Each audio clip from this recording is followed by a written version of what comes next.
sacrifié pour nous sauver. Il ne l'a pas épargné. Dieu ne lui a pas évité la souffrance. Vous savez que Jésus est mort à la croix, il a souffert. Il a souffert et à cause de ses souffrances, nous avons été sauvés. À cause de ses souffrances, nous bénéficions de privilèges. Vous êtes avec moi? Il ne lui a pas épargné, évité la souffrance. Et il ne nous a pas refusé les dons de son Fils. Non. Il l'a livré pour nous. Il a fait de lui un sacrifice de réparation pour que nos relations avec lui soient rétablies, nos relations brisées à cause du péché soient rétablies, pour que nos péchés soient effacés. Dieu ne nous a pas refusé son Fils. Tout ce que Dieu avait, Dieu n'avait pas des choses et Dieu ne nous a pas donné des choses. Dieu nous a donné son propre Fils.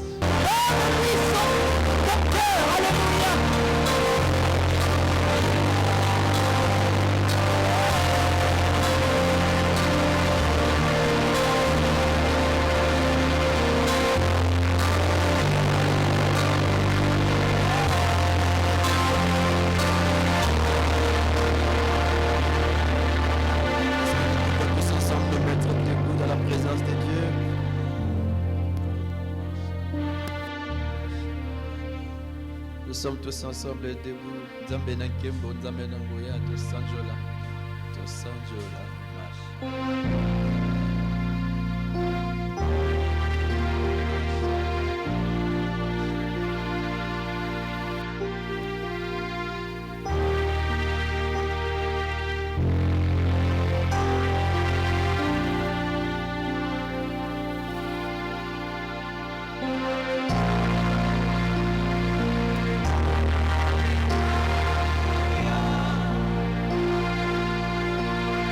Sanjo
voulons bénir ton nom. Toi le Dieu de gloire, toi le Dieu puissant, toi qui règnes à jamais et qui ce matin est au milieu de nous. Béni soit ton nom, Père. Nous te recommandons ces instants. Parle à nos cœurs pour la seule gloire de ton nom. Au nom de Jésus. Amen. Gloire à Dieu. Nous bénissons le Seigneur pour la grâce qu'il nous accorde de nous retrouver dans sa maison ce matin. C'est vrai qu'il a plu la nuit, mais ce matin, Dieu nous a fait vraiment la grâce d'être là et nous lui disons merci. Merci. Et en cette occasion, j'aimerais donc vous parler des privilèges du chrétien, les privilèges du chrétien. Le texte que je nous propose se trouve dans Romains. Romains chapitre 8, du 31e au 35e verset. Je vais lire dans ma version Louis II. Que dirons-nous donc à l'égard de ces choses? Si Dieu est pour nous, qui sera contre nous? Lui qui n'a point épargné son propre Fils, mais qui l'a livré pour nous tous, comment ne nous donnera-t-il pas aussi toutes choses avec lui?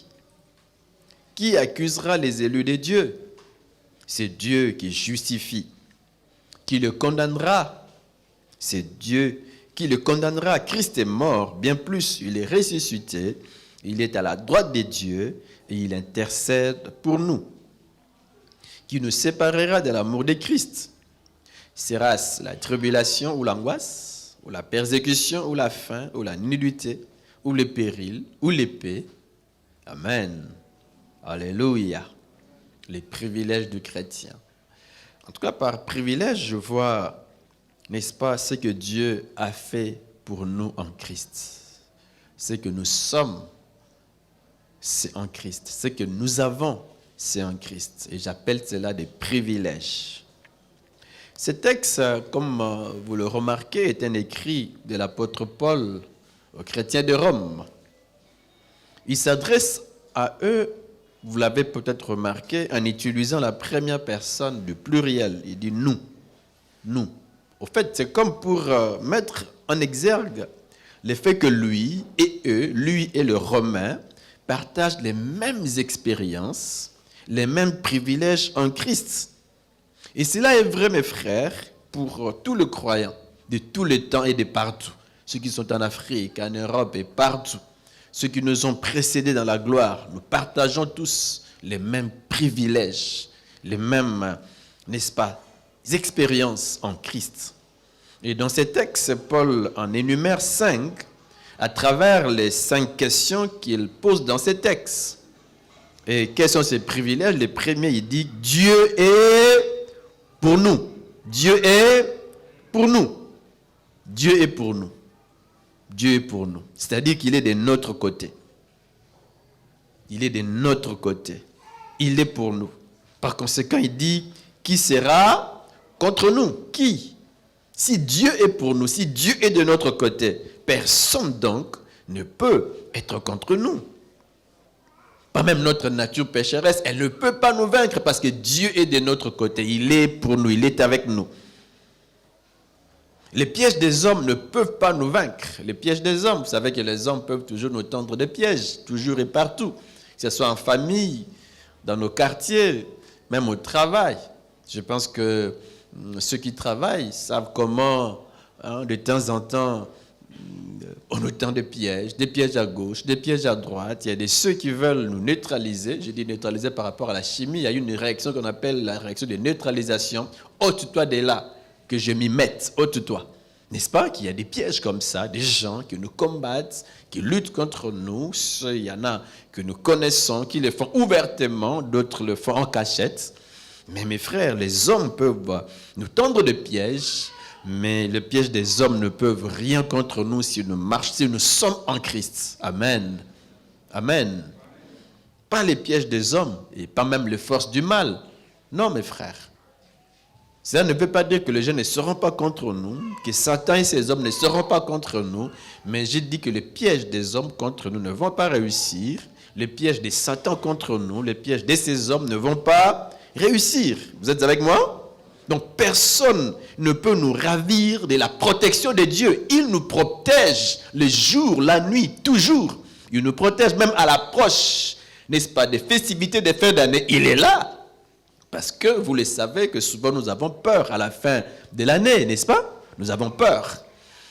Mais si nous sommes en Christ, si Dieu est de notre côté, personne ne peut nous ravir de sa protection. Et même personne ne peut l'empêcher de nous faire du bien et d'accomplir ce qu'il veut pour nous. Dieu a des desseins pour chacun d'entre nous. Et personne ne peut empêcher à Dieu de l'accomplir dans nos vies. Personne ne peut t'empêcher d'expérimenter les desseins de Dieu pour ta vie, les desseins de Dieu pour tes enfants. Personne. Est-ce que je me fais comprendre? Aucune porte ne peut se fermer lorsque Dieu l'ouvre pour vous. Aucune. Alléluia. Et lorsque Dieu ferme une porte, personne ne peut l'ouvrir. Donc nous pouvons vivre rassurés que Dieu est de notre côté. Si vous appartenez à Jésus, Dieu est de votre côté. Il est votre appui, il est votre protection et rien ne peut vous faire du mal. Est-ce que vous le croyez? Deuxième privilège ou deuxième expérience, il dit Dieu nous a donné ce qu'il avait de précieux au verset 32. Ce qu'il avait de précieux, de précieux. Qu'est-ce que Dieu avait de précieux? Il dit au verset 32, Paul, il n'a point épargné son propre fils. Il ne l'a pas épargné. Il n'a pas évité, n'est-ce pas? Dieu ne lui a pas évité la souffrance. Vous savez que Jésus est mort à la croix, il a souffert. Il a souffert et à cause de ses souffrances, nous avons été sauvés. À cause de ses souffrances, nous bénéficions de privilèges. Vous êtes avec moi? Il ne lui a pas épargné, évité la souffrance. Et il ne nous a pas refusé les dons de son Fils. Non. Il l'a livré pour nous. Il a fait de lui un sacrifice de réparation pour que nos relations avec lui soient rétablies, nos relations brisées à cause du péché soient rétablies. Pour que nos péchés soient effacés. Dieu ne nous a pas refusé son Fils. Tout ce que Dieu avait, Dieu n'avait pas des choses et Dieu ne nous a pas donné des choses. Dieu nous a donné son propre Fils. Son Fils bien-aimé. Vous vous rappelez le jour de son baptême, du baptême de Jésus, n'est-ce pas? Dieu a dit, celui-ci est mon Fils bien-aimé, en qui j'ai mis toute mon affect. Tout ce que Dieu avait. Jésus, c'est ce que Dieu avait de plus précieux, de plus cher. Mais il n'a pas évité de les livrer pour nous en sacrifice. Non. Non. Il nous l'a donné. Il nous l'a donné. Et si Dieu nous a donné ce qu'il avait de plus précieux, son Fils, qu'est-ce qu'il peut encore nous refuser? C'est ce qu'en fait Paul veut faire comprendre aux Romains. Et c'est ce que j'aimerais que nous comprenions ce matin. Je répète, tout ce que Dieu avait, c'était son Fils. Dieu ne nous a pas donné des choses, non? Dieu nous a donné ce qu'il avait de plus précieux, son Fils. Son Fils. Et s'il nous a donné ce qu'il avait de plus précieux, qu'est-ce qu'il peut encore nous refuser? Si quelqu'un est capable de te donner 10 000 $, est-ce qu'il peut te refuser 100 $? Est-ce qu'il peut te refuser 100 $? Non, mes frères. Non. Déjà, s'il vous donne un montant si élevé, un faible montant, il ne peut pas vous le refuser. Vous le refusez. S'il acceptait de les livrer pour toi, pour moi, alors que nous étions des enfants de la colère, nous étions loin de Dieu, perdus, et aujourd'hui que nous sommes sauvés, qu'est-ce que Dieu va nous refuser? Rien. Il ne peut pas nous refuser ce qu'il désire nous combler. J'ai dit au départ que Dieu, personne ne peut, n'est-ce pas, empêcher au Seigneur d'accomplir ce qu'il veut nous donner. Est-ce que vous comprenez? Personne ne peut empêcher à Dieu de nous donner ce qu'il veut nous combler. Et ici, nous pouvons comprendre qu'il ne peut pas nous refuser ce qu'il désire nous combler. Ce que Dieu veut faire dans votre vie, il le fera. S'il n'a pas refusé de vous donner Jésus, il ne peut rien vous refuser. Est-ce que vous comprenez? Il ne peut pas nous refuser ce qu'il nous faut pour la vie présente et la vie future et la vie à venir. Parce que souvent, nous nous inquiétons pour notre présent, parfois c'est pour notre avenir, nous nous inquiétons. On a l'impression qu'il n'y a point de lumière, que tout autour de nous est sombre. Mais comprenons que Dieu ne peut nous refuser ce qu'il nous faut pour notre vie présente et pour notre vie à venir. Et il ne peut pas nous refuser tout ce qu'il nous faut pour mener une vie chrétienne triomphante. Il ne peut pas vous le refuser. Même si la chair peut chercher à vous attirer vers le monde, vers Satan, vers les choses de ce monde, mais vous avez la victoire en Christ. Il ne peut pas vous refuser tout ce qu'il vous faut pour avoir une vie chrétienne satisfaisante, une vie chrétienne triomphante, pour que, n'est-ce pas, vous expérimentiez la victoire sur le péché et la victoire sur toutes sortes de tentations. Vous êtes avec moi? Et Dieu ne peut pas nous refuser, n'est-ce pas, peut pas refuser de marcher avec nous jusqu'au retour de son Fils. Il ne peut pas nous refuser. Il est toujours avec nous. Jésus a dit, je suis avec vous tout le jour jusqu'à la fin du monde. Il est avec nous. Il marche avec nous. Marche avec nous dans la victoire, dans la paix jusqu'au jour du retour de Jésus. Il nous a donné Dieu tout ce qu'il avait de plus précieux. Alors il ne peut rien nous refuser. Dit, Dieu ne peut rien me refuser. Dieu a tout accompli en Christ et il ne peut rien nous refuser. Amen. Une troisième expérience, il dit Dieu nous a justifiés. Dieu nous a justifiés. Justifier, c'est déclarer juste. En fait, au départ, je ne suis pas juste. Je dois être condamné. Je suis dans un tribunal. Eh bien, on doit me condamner, mais curieusement, on m'acquitte. On dit non. En tout cas, ton dossier est vide. Un dossier vierge, il n'a rien. Alors que vous savez que vous avez commis des forfaits, vous avez même été déjà condamné, mais au niveau du tribunal, on dit non, vous êtes juste, vous n'avez rien fait de mal. Tout est désormais réparé. Si ça être justifié, déclaré juste, alors qu'en réalité, on ne l'est pas. Déclaré juste. Dieu t'a déclaré juste. Dieu m'a déclaré juste. Et Paul dit au verset 33, qui accusera les élus? C'est Dieu qui justifie. Dieu a justifié. Dieu a déclaré juste. Nous naissons dans les péchés. Nous naissons condamnés, séparés de Dieu. Nous naissons méritant, n'est-ce pas, la condamnation, méritant, n'est-ce pas, la punition. Mais en fait, la punition est tombée sur qui? Sur Jésus à la croix. Pourquoi Christ est-il mort? En fait, il a subi notre punition. Il est mort à notre place. Mais s'il lui a pris ma place à la croix, est-ce que je serai encore condamné pour les mêmes fautes et les mêmes crimes? Non, lui les a déjà subis, n'est-ce pas, sur la croix. C'est pour cela que Paul dit, nous sommes justifiés. Dieu t'a justifié. Dieu m'a justifié.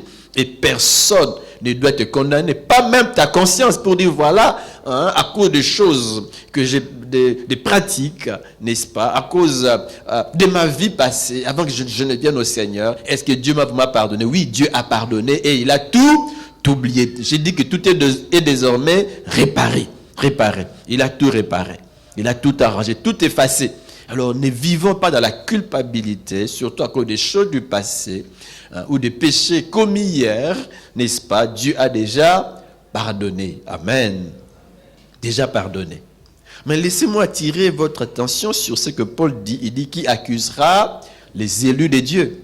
Avant, j'ai dit que lorsqu'il s'adresse aux Romains, il utilise la première personne du pluriel nous, il s'associe à eux, n'est-ce pas, pour dire, comme je l'ai fait, que le croyant, que lui s'associe à eux, lui et les Romains partagent les mêmes expériences. J'ai aussi dit que tous les croyants, de tous les temps, de toutes les époques, n'est-ce pas, de tout lieu, partagent les mêmes expériences. Mais maintenant, il leur parle comme des élus. Vous êtes les élus et nous sommes les élus. Un croyant est un élu de Dieu. Un homme que Dieu a choisi, un élu. Dieu m'a choisi.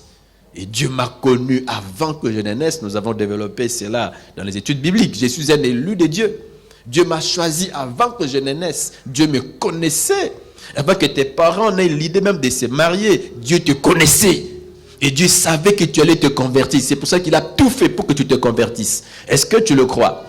Il te connaissait avant, même avant la fondation du monde, que tu existerais, que tu naîtrais dans ta famille. Et que ce matin, tu serais en ces lieux. Dieu le savait. Est-ce qu'il y a des élus ici? Est-ce qu'il y a des gens que Dieu a choisis, que Dieu a mis à part pour lui, que Dieu a connu avant même la fondation du monde?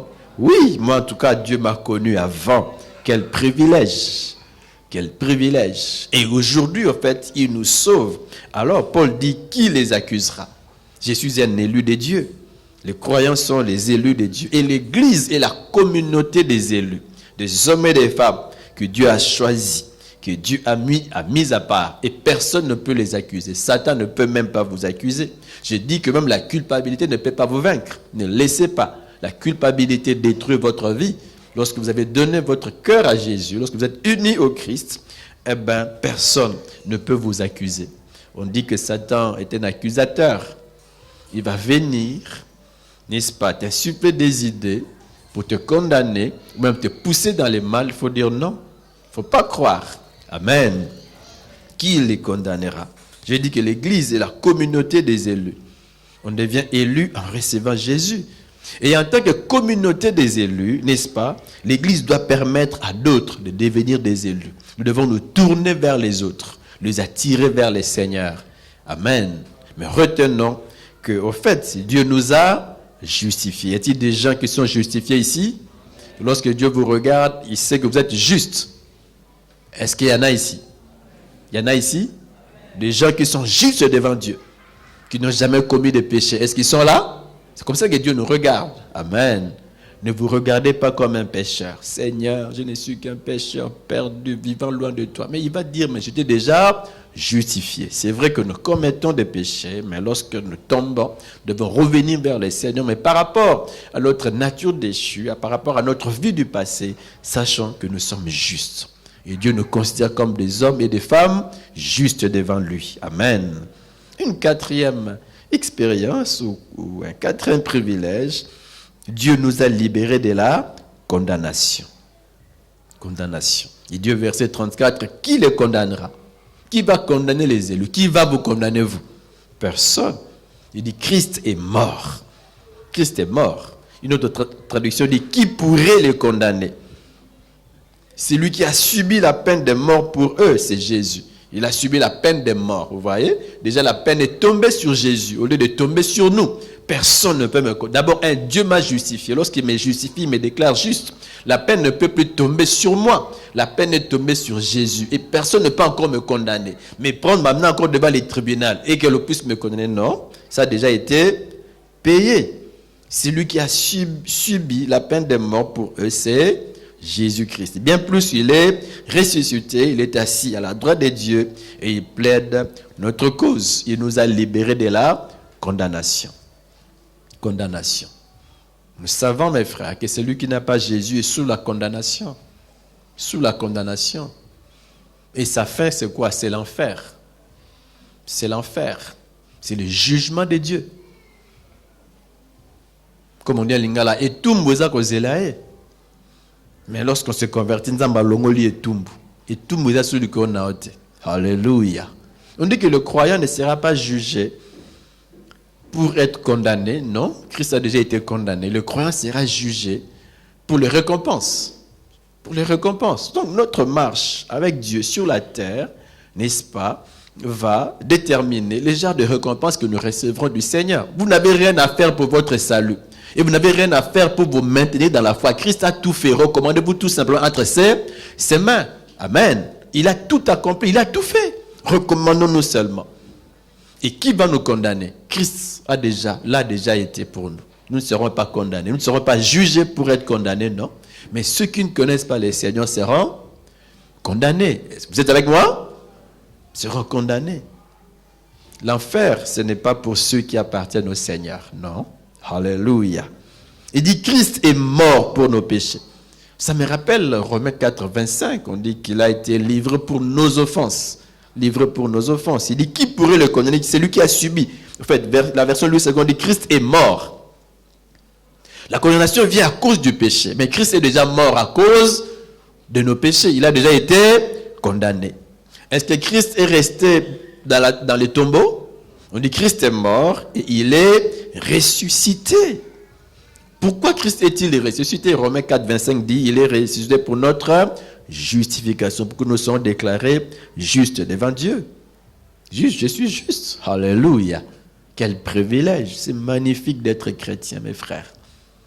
Magnifique. Il est ressuscité et il ajoute en disant, Paul, il est à la droite de Dieu. Il est assis à la place d'honneur. Est-ce qu'il faut dire, la droite, Dieu est ici et puis Jésus est à sa droite? Non. Il est assis à la place d'honneur, dans les lieux élevés, et il intercède pour nous. Magnifique. Dieu intercède pour moi.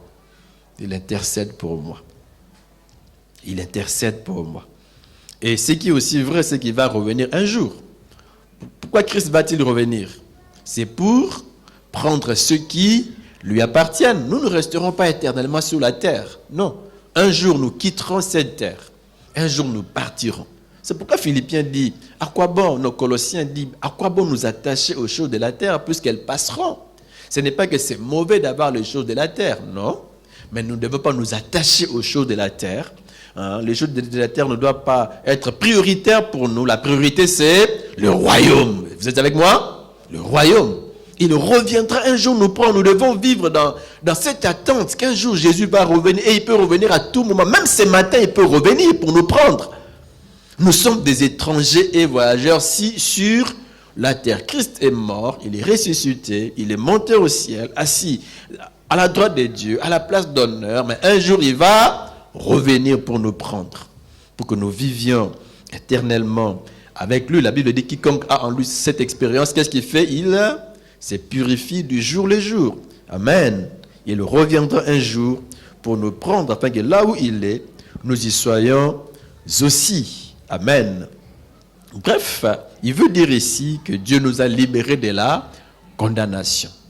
La colère de Dieu n'est plus sur nous. Mais celui qui n'a pas encore Jésus, la colère de Dieu est sur lui. Regardez ce que Romains 8:1 dit.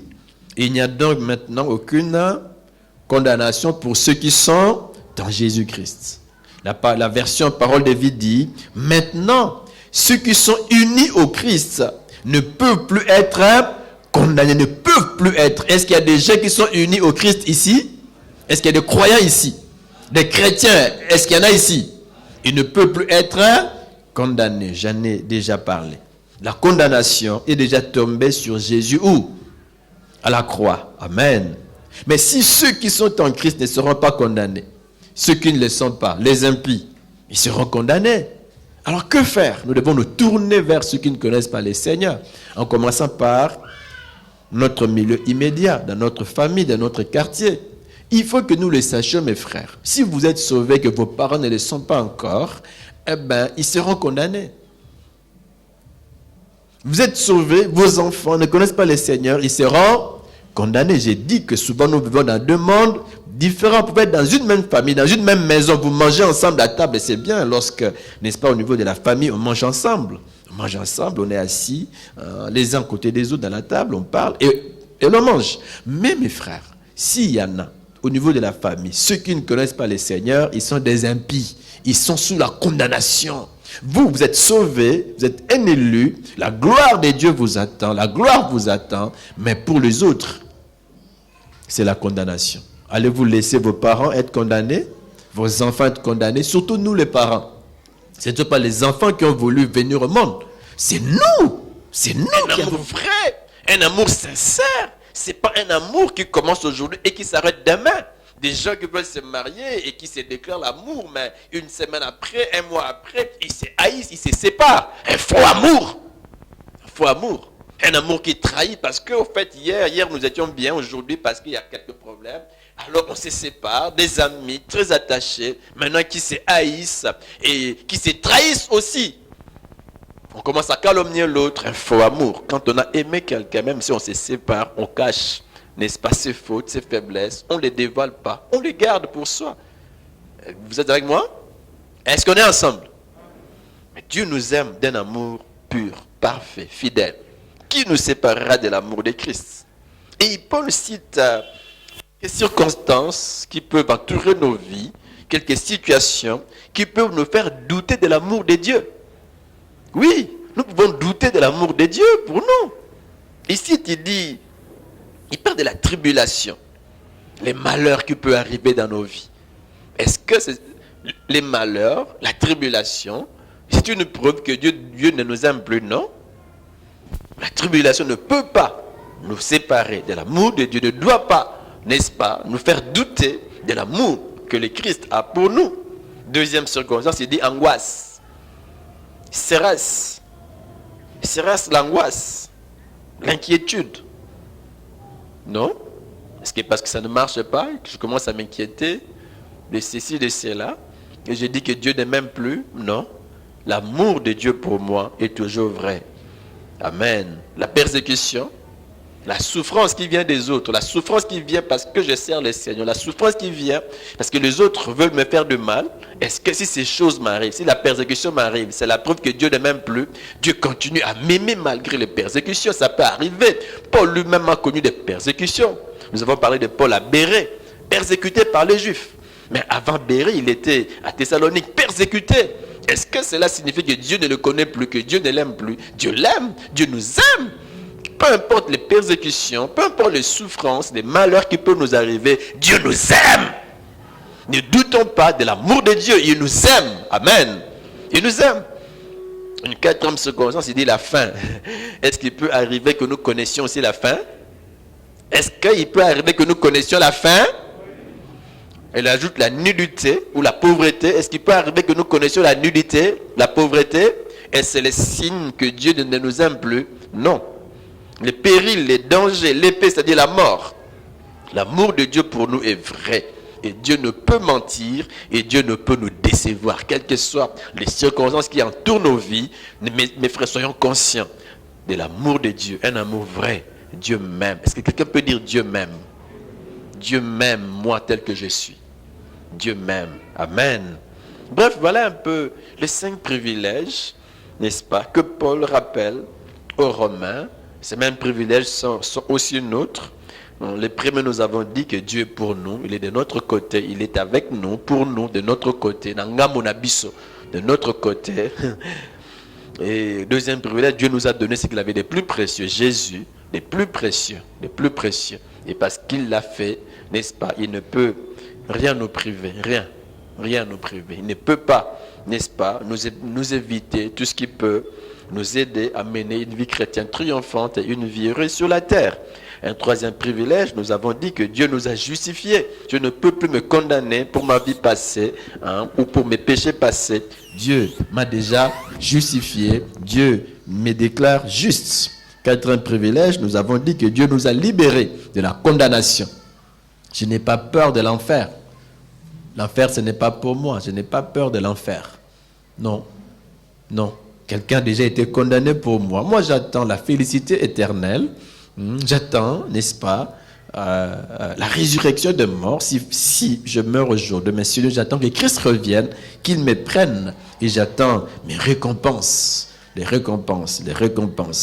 Et un dernier privilège, n'est-ce pas, une dernière expérience, que rien ne peut nous arracher à l'amour de Christ. L'amour de Dieu pour nous est fort. L'amour de Dieu pour moi est vrai. Peu importe les circonstances qui entourent ma vie, Dieu m'aime. Dieu m'aime. Y a-t-il quelqu'un qui est conscient de l'amour de Dieu pour sa vie ce matin?